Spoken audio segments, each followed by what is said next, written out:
kum sang ni le som ni le di nu te ni ko ho mang thei dinga pathinin dam na ho ap ho hi ka ngai tu nei hi le I wang a phat ve o ti kal hi adang seding a be he le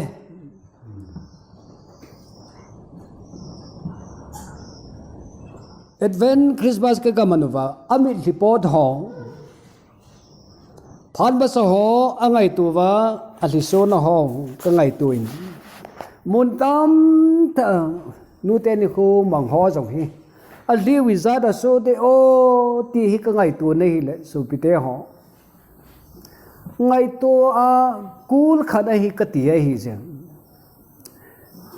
wang phat ten tu ni hin ilai muna nu te ni khu iman the ju hi ham pha I hi wang chu ting le pathin lung sit na chang hi ve ti hi agela igel do ham diu chu apa pe na hi mai ka ti ai hi I pe zong le tu jing ka hin iga din pi zap ding wang ka dei bible chang proverb thu chi bu som thum la khat na chang khat chu ting le chang som ni le segi hi achama chom thei lamin hin siming katin pathin thu chom cha holim lew hen kati je numei ji phata konaki mu do zo ding ham hichen numei hin ain sungmi te lam thla na zo se phate chan ave to dim demin mo uma thasit man an mo ne ding agopoi pathene na thu isim tha naw ibon sikayowa dingin atha ben pathei bu pi taw hen ningkomin nu te ni koi na mangu vin lai mun ma hin tunia ho zo zai hong hin inaman kha lo dingu kata sanin nu te ni ko hung ki pat do dan hi seida taw hi the kanati tunin achom thei penin chom chakhat ga seiding ga seido le hen kanom hi nei aji chu alang pia e hon nu te ni khu iman ho hi cho thiam chakhat hi ga seido a pha ham katin ai be se jong chi ki talo mai the hi je chun chilai ka seina ding hen minute tampi lapo hitin sangkala jeget som gup le li koma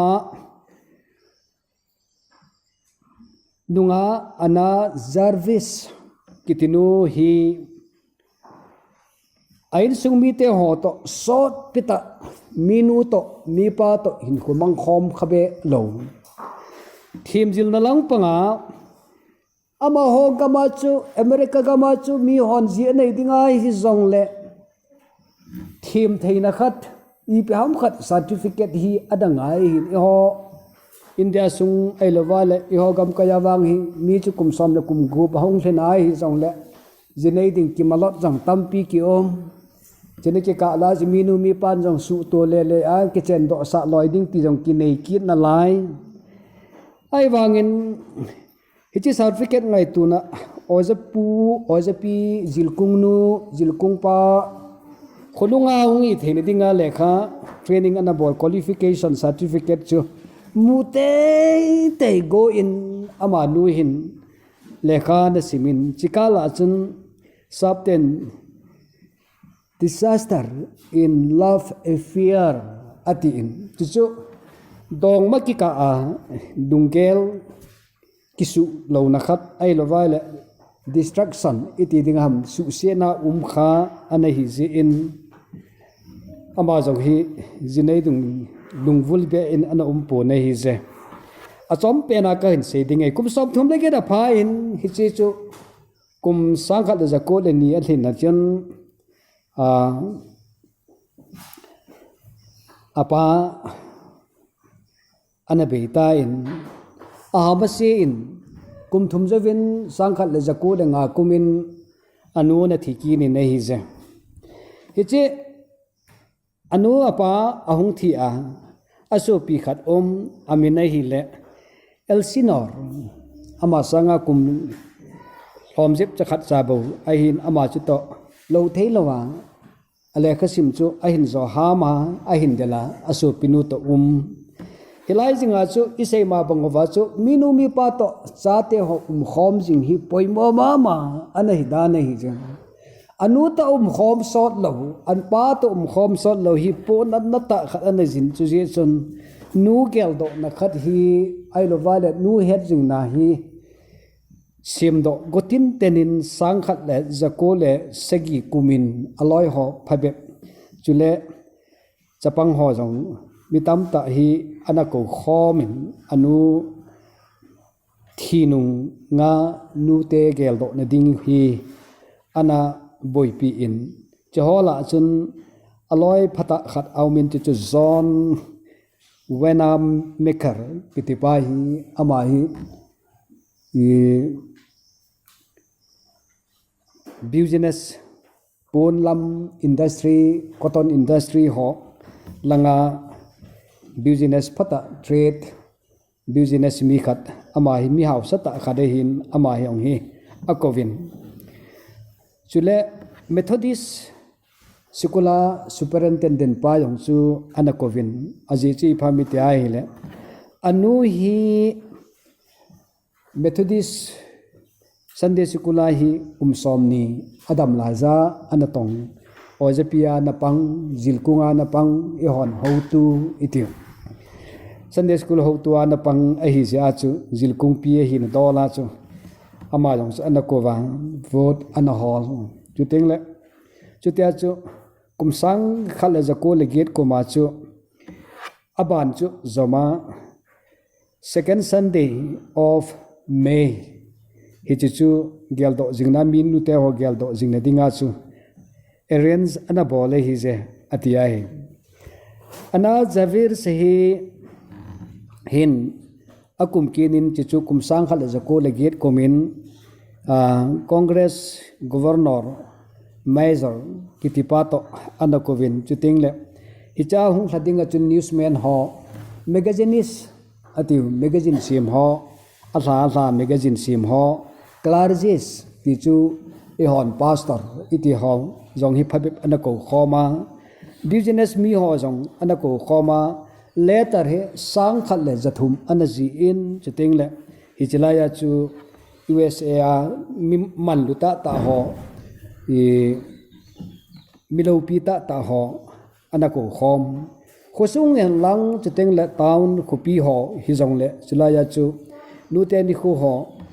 celebration ga manding recognizable ding da na hi lekha na ho ma United States Senate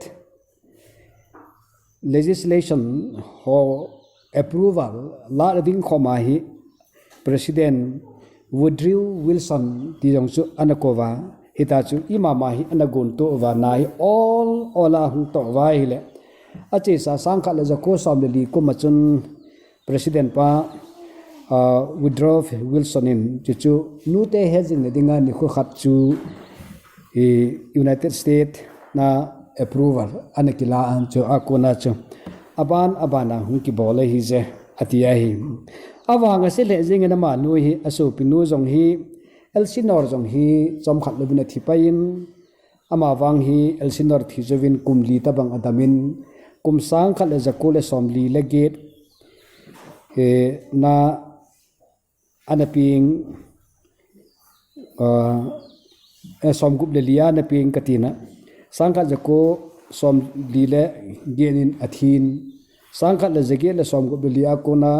jakole som delegate ki kachu ivenala kum som ge le kum li anadam atia hi ama jong hi langkhana chun nu ngai lu na kidang ai lawala nu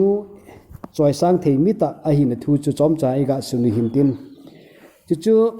nu te ni kho ho hung ki pat do na lo them cha iga su yo hi yam ya chu tu na ka sei nom khat chi phami tia la bible a nu mei kimin pha phabe ho hi minu pha hinavam ai lovale minu si hivam ti jong hi chom chan holi mutin pathin thui hi minute som ni kal in sei pong katin gom ma minute som thum kala le hat to bi ding hi jem Bible a minu imu hol a ken lo pi ka sa ba ma khat aw min ama hi New Testament a aw min hi je thim gaw ana aser phunga mi Phanuel chanu ama hi hate ate hi tan ati ate le wangin Bible in akum hi asud hi be zengin ai la mi ching mi them hon avevin ai le hoilai ki su khomen la chinu kum hi ke do theidem ti hi ana khuluvin izena mi tale ate ai tai ti je achu ate le jingwanga chu ho in zong hi tauna in hi he a anngol jing puma aphat zo sia hi det ta ho ina thousand ati je achu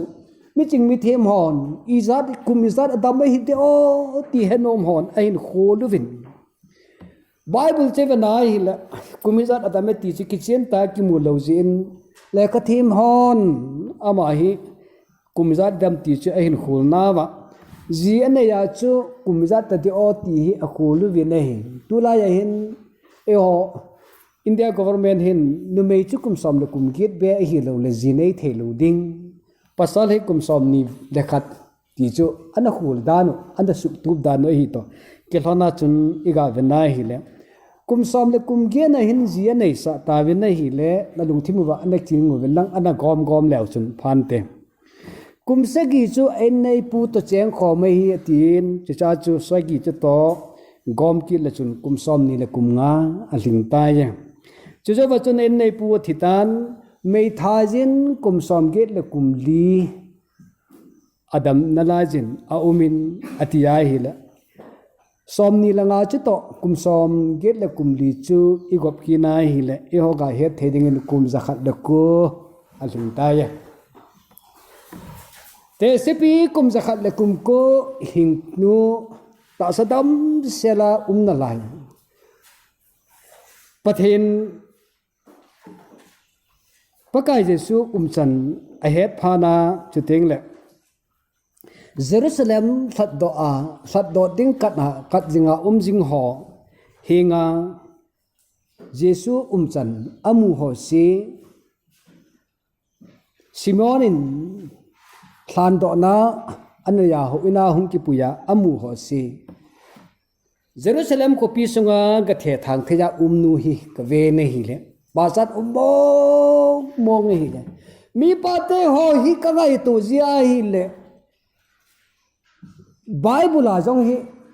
ga se ding thupi lom jong tam lo hi je tu chu tek la tu lai khang je nga ding a jong mi pa phat dan ho ga se sang in minu ho se phat ding hi atama mai te ka thu ka den ga se ing ka te pasal ka tanu me ka hung ki jeng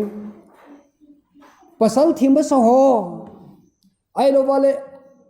ai nei pi thimba so ho hi khol veng la chun nangin jong nu me thimba so ho pasal na cha te asa sa ho hi ven lang pasal ai nei pu thimba sa ai nei pi cha te hin sa ho hi ve la chun nu me man tam ji na mu ding ai se igam sunguwa i hitabang din muna ke singson pastor pa in nei pi Ruth ning pi singson ho hu ivena hi jongle e hola adinga veton theita khanin kamu nga le nei hi cho chu ivena le ama go hi lovin numeite ho minute ho mi pa umlo nung sangjinga chate hin sa ho hi ivena le minu hi kitil khawna theita hi tam pi ka sai nei ye chen tunin minu tam ta ho jong he ipan ding dan ho le ding dan ho hi ivena hi le pathin thulama jong hapana pangding ta salam thulola jong hapana pangding chate ho pui hoi ding hi zalovin pathin thangwana ipi venai hi chitin muna hi ding hi se ovin supite ho hapana pangding i vetunya minu kumza khatlako damnu hin ipia bolam ti amanu hin jesu chan ahena amu phanin Jerusalem kat do ding kat jinga ho hlat do ding kat nga jing ho mi ho ko machun jesu chan chu sejen het to sa in amas het to sa masan ana pangta je atia hi chu lukbung ni sang som thum la gu ma ko na sop thum la get chan chan si mai la pat ta na mu ding hi jam ya chu minute ho hi wa chajin ai lo wa le choi ana ji na ho hi even ai hi le akang hat lai ho jong ane hi ti pon te se hon jong minu hi ana choi an ji we hi ti chu ega mu ki nu vinai thil pha bong na lama hi itabang chu hi ki ding ham ti chu lagaw lama ana thêm gạo nu isei ta vin pa salam thi thu jenga jong thil pha bong na lama tabitha ati ven chu Aramaic pawa ahin Greek pawa chen darkas kiti hilahin mi khat aum kinin hichenu hi e ho pawa chu amin hi ile do ai hi le mel hoi ti ai hi jam mel hoi ti ding hi jam adam mota na hi le hi chi phal lai da chu dambo ve sit phating le tu lai khangai mi ho tam ta in doctor idil ji wa hin hi chi lai khanga chu mi hon doctor ho sangin jong tu lai ya hi koi uma tau dam koi umam tia mi hon ana hol le la jawa chun hi chi phal lai ya chun petar hi lida khu a petar aga ko sa uve ti jo bible a imu thei to moi hi jeng ayen la lida khu a petar chu kin la loi za hung do thei loi hi ipizene mi tel ainas ati no ama nu hi alang paralytic ti de ham alang thi ama hi anasudamin ne hi le hi chi phalaya misutama anaki than lai ta chun mitam tai na mai ahin bol lu jeven ne hi le aphar chan ama aki ko na darkas ai lovale tabitha dammo chunga ki ko na hin ahung thei ahung wa thei pon ti hoite ahung wa thei te pon ei le tabitha chu anathita nahi ati ai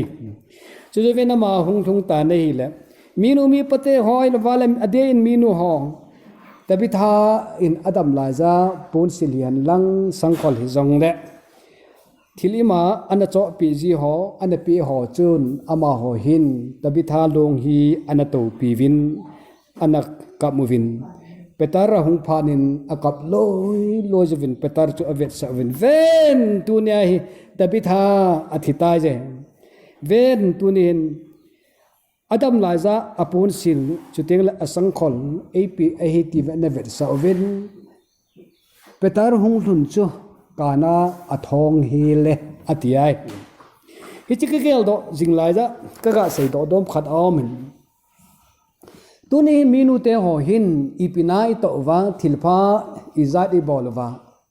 jingle thai le ithi ni ting le na thi ni pha ting le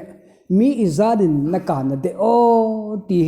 na lung thima na ngai tu kha am katiai hi jam kolo khat chu athita na hille ha ka kap khat na mai khadi a khai na hi se hichnu chu ha ka be se na lai tan ding bang na kap ni nei hi je chun mi khat pa chu da dong hi chi kol nu hi kol pa thi ji a hi ta bang silaya kap nu hi athi pa dinga ipi hi de o tina na dong ta na hi le don but na ki musun ji pa mi tel tunia kol pa thi ji a ha ka kap nu khu ani khu tha akana ding ki pe hi ati cho ne the wa athi pa chu koi man aka ding ata san lo ji wa chu acha te ho chun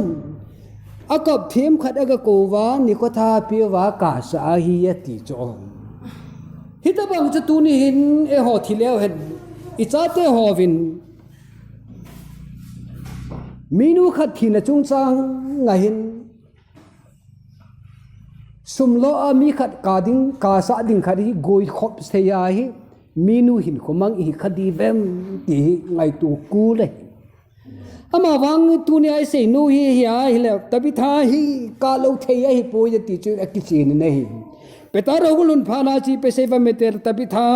adam la jena pon silei pi chi ai hi je vetemin sangkholei pe chi ai hi je tu ni hina ma thita ya tia ka we hi je pathen lo pi hang lang hitabang buna ding thei khop set ding in tu ni hin minu te hong thil phai zari bola chu teng le thil mang mo ding iza de bolam ti jong hi ki god angai bo ve ka ti a hi tu nai sei ho hi minu phani sei ta wen minu si jong chu sei ngai ka sai aje chu comparison i bol thein ding ovin ka ti in bible sung mama a chu ilado a hin omri chapa ahab lengpa in nei pi jezebel lengdang ho bangin ahab in jong thil se tampi a bolin chuteng la samaria khopi a chun baw ho na in chuteng la asra atiai chu ipham mi te la kananai mi te ho pathin nu ho theina dingin hobu anatung doi na hi gilboa Galilee le Samaria ki ka a Israel khu a cheng naba lengpi le adei chan a hi ati chu lengpa hap chun Israel khu a nabo lengpi le chu anadei chan hi je chu naga thu mu ve mi thil dei char jong ya kho ta ve o ti hi tu ne ai ngai tu ding kul ta khatin ka he je aga thum vai le anei pa hin i pen sei ta me te la tu na hi chi gam hi chi leng pi le ka nei he koi ma cha ka hop do thei lo ding a hi je i je na me te la kapu ka pa go chi sin sun hi ka nei hi ta jin hi chi chu ka hop dai la ka pa kai pa lung hlai pun te anati pi lewe hi je hi je chun annemo pi non mo in aumin a hi le ai nei pi Jezebel ati nohin aven Jezebel hi pasal phata ai lova app pasal phata bagding hi nume hi wangai hem ai nei pu chu apho in kin na ngai to pi nang ka te pasal to pi hi chi gam dei cha chu ki kung yeng ngunga ki kai khungen gu ding ham ati in ye chu na ma jong le kha simin abolin ya chun thil chom zat tam pi hin ngai to in ya chu ipita nabot thi thein ding lampi a hin ngai tu in cha chu chom khat jovin ama hi phungu pa hole mi pi ho khunin ahung thitan a hi ja agam chu ahab lengpa chu achang ngei nan ai wangin su pi te ho tuna ka sei do nom chu I sei do nom chi phami ta le leng nu nei ya a hi le leng pa na dei chu I pelam pangham a pha ham a siam ti je til khawna na siam thei hi am ka ti ai I pi kho ta chu gam nei pa chu than ding lung vula Jezebel leng nu chu pangham tu ne jong ka gai tu je nei le I gam sung wa tu ni hin koi ma cha leng gam ba chu nei hi ta pun leng ki vai pu khanga che hi ta hi jong le I to gun I tham ho I bol ho zo si wa hi in nei pu in thil khat agel khi lai le lagel khi hin te ti a heb bi ta sanga thil se chu agel chu iti bola aselam ta a hi chu occupied loading ham ti chu minun iti bui pi zo ding ham iti bui pi ding ham ka ti a hi hi chi leng nu hin o hi chi gam po chu gam hi ti pi hin ne za I pi dinga chi pen ta jon dei sa ham chi chu pathin thu to pathin la ti ki to do hi ti zong le hen dam na lo di ham ka ti ken na ngai tu pi na nge ti a agam nei pa na bo thi na jeng kho ma chu na ki tong do jeng ki ti chu vanoin a phal lo le oi lo se e pui pathin ni noi lo khat a bol kha sa nei ta je hi ja chu mi pa te on thil gel khil dinga jo na mi du te ho mi pa sa nga jong lung gel the na nei ta nei ja thil chu pha lo sanga chu aphalama ki hui do ding pa chu phai tu ni hin hi chi na bo gam ki la pi ji a chu ipi aphat chum na ipi result su am ipi thu su am ti ai la hi chi nu pateni a ding leng nu le leng pa hab le in pi a ding in hi chi na bo gam ki la pi na chung chang hin tun so thi na hi tai ati ai vevin I ma sang de we thil tam pi omin thina theingan chang omin hinna theingan chang omin I dei di I len the hi je thil phan de la thil phan bolin lang thil siang de la thil sian na bol ding hi mai cho ya cho thil he iba sang ding hi ahong sung ding ho hi pa tai gela ele in jong ki ngai tu kul zet ngai hi gem tu jing kai nau te ho mo te hon mai cham sim ding ei ti bin minu te ho thil pe nel cha sim wa ka sei chi pham mi ta hi la thil pha ki ti hi thil pha bol hon amu in thil se ki ti hi thil se bol hon amu a hi ti chu holim dan ka hin man pi na hi jam tu ni hin achai ne ding la du taw hi tin nu me hi itabang hi apha hi jang tabang hi ase ham ti hi them cha khat ka ki sei le sabtin beauty and good beauty cho mel hoi hin good ki ti cha pha he nu me pha ta nu me mel hoi them cha cha hi ga compare tin ga sei ka tu le hin kanomi ne he point them cha cha hin saying ka te nu me mel hoi hon ata sa bu abui pi vin nu me pha hon wang nun le khan jing bo abui pi ve atia hi nalung thim wa na gel kha wa nu me hoi o chun hoi thena dinga sami ti ke bol hoi de o ai lo wala lipstick hoi lai kinu hen lang la pha de o tulai nunga ho ka vena nu pi ho ka vena la bangin anesia lipstick an mu ta pon a bi ngai am hiu hiu dinga nu loi jong tam hi cho mel hoi hon ti cho aboi pi wa hi ti cho phana sa tu ni nu te hon bol mo hi lo pi cho da bol ta wang ko na za da ong bol ta wang ama wang khan na ti pe se am de mai pha hon wang nun la khan ho bo aboi pi ve atia hi pathen lo pi han lang nun la khan chu boi pi a pha ham mel hoi chu boi pi a pha ham ti tu chu ikigel kho ding ka ti ne hi hilaya chin kan di se son hen la dang ka tin na ho sunga na ki decide na ki bol ding ka de ne hi mi him venin vet nom au mu ve mi hoi ho chu ama wang nun pha la nun hoi ho wang chu mi hon avet nomun chele mi dang ho lung sai na hi ati chu mi him vet no chu vet nom ding chu mel hoi hon abol oi hin nun pha ho wang chu mi vet nom mit au mu ve ati ai zong ji ki len kin vin lang hi law chun kano bin ai khang dong lai ai lo wala khang dong lai sunga bo hi mel hoi hin ji anejin phat chum na tam pita anejin ama wang nu mei pha chu ate ge za sung mi man tam mi ki pa sa chu ting le mi lung thlai sa in anapang thejui ati ai hi lina ain sei kinutin mel hoi chu mi them khanin anunga laiza avet jiu a hi bovin nun pha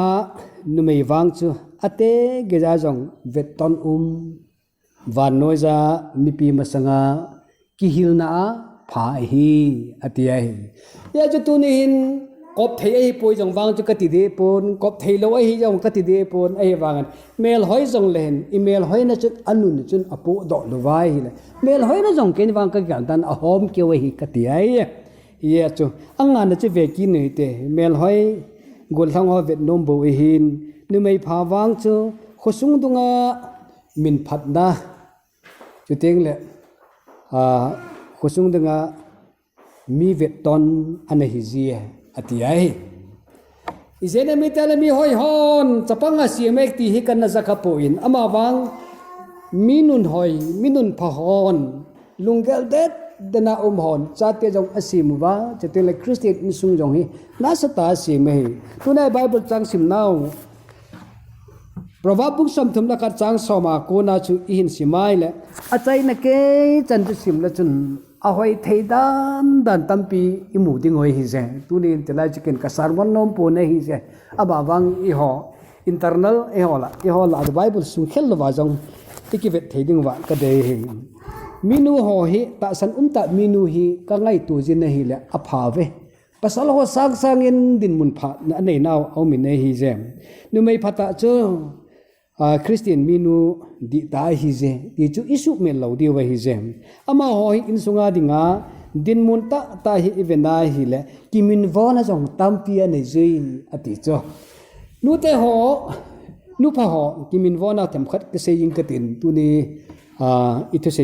nga taw hi te minu chu la them ta hi je ati ai ipidinga la sa them ati ai de o tunai lama ka jet lang sangwa nu minu te oil sa them izan no mawam la sa thiam lo izat no mo wang ka hepon ai wangin le khabuji pa hin minu nom minu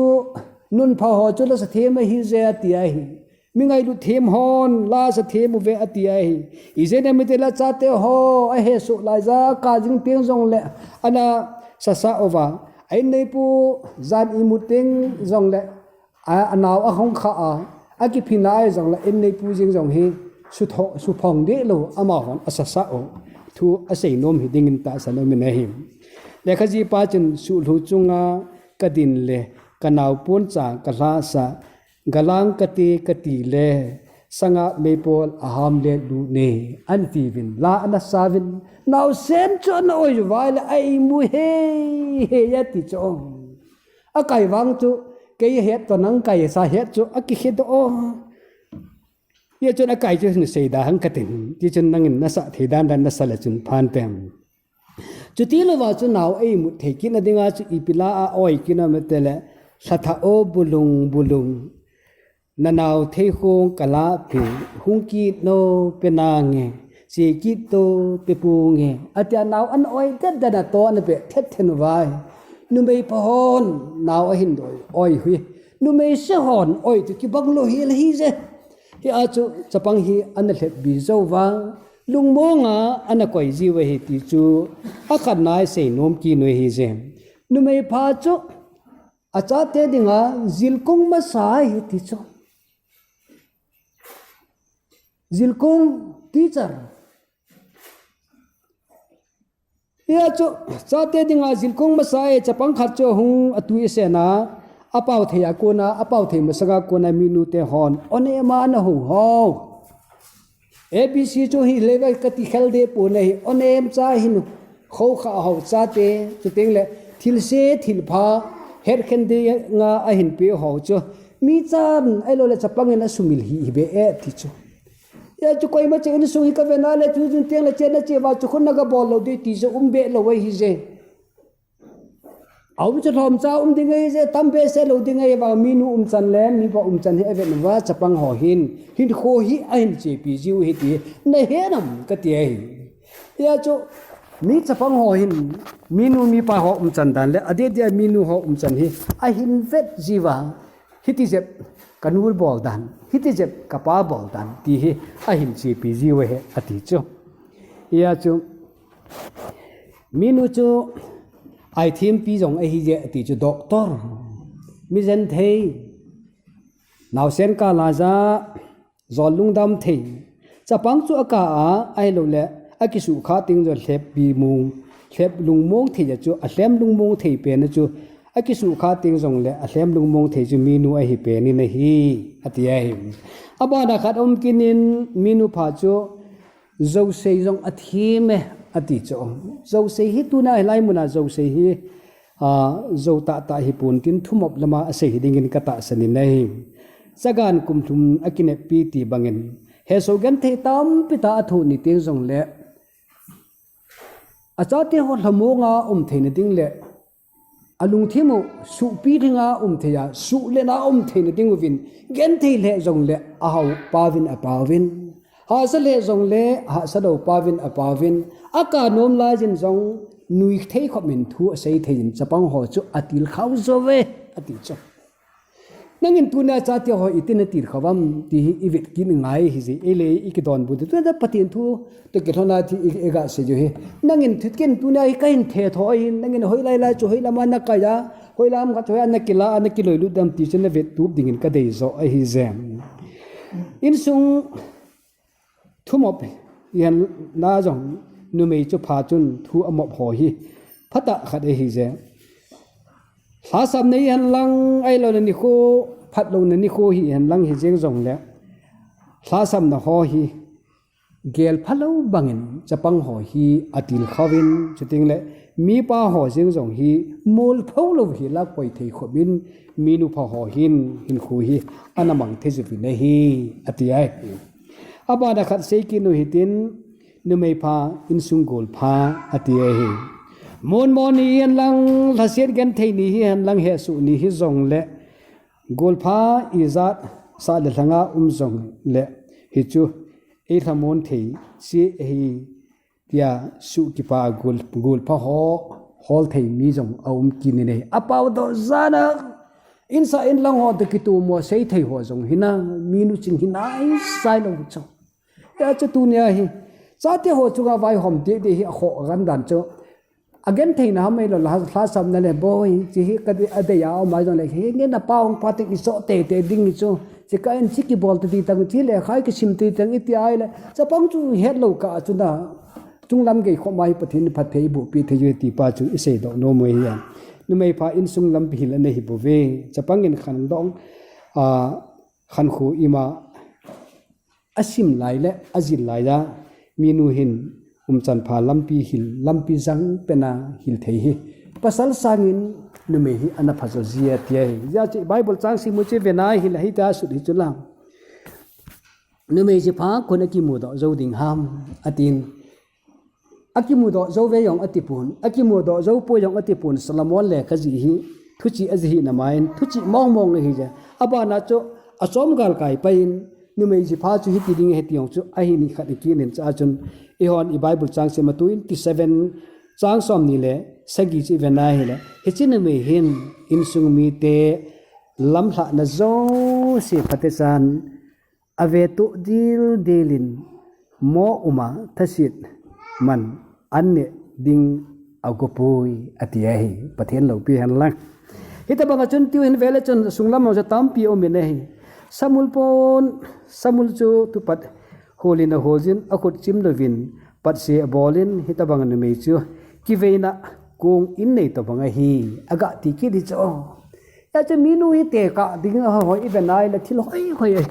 a ikite ka hi ai la tu ni hin ibol khilo vai la thilo ai ki te ka hi ho dinga man na hi dinga hi bove ti ju chom cha ka sei no me hi ja ye chun tu nya hi ni mai pha ni hi anu mai ching ni hi la tu ni hin in sung mi te ho lam sa hi pha te cha vetu dim dingin tu ni hin salomon lengpan ina thu la o ji tu na sim do thein umoin pathe ni thang wa vin ni hi ja ya chu tu nya pathin tu chom cha nu te ni khoi ka sei dol chan chu hin tin sei khilu le pathin nei ngai damun tin sei kha ho minu ho hi han lang chu tin la ahung nunga ahung nu pi ding nunga ho jengin jong phat chum na le in sung loma christian in sung sim do dai dei thena vin pathin ni bon sa wa ding phathei bu pe taw hen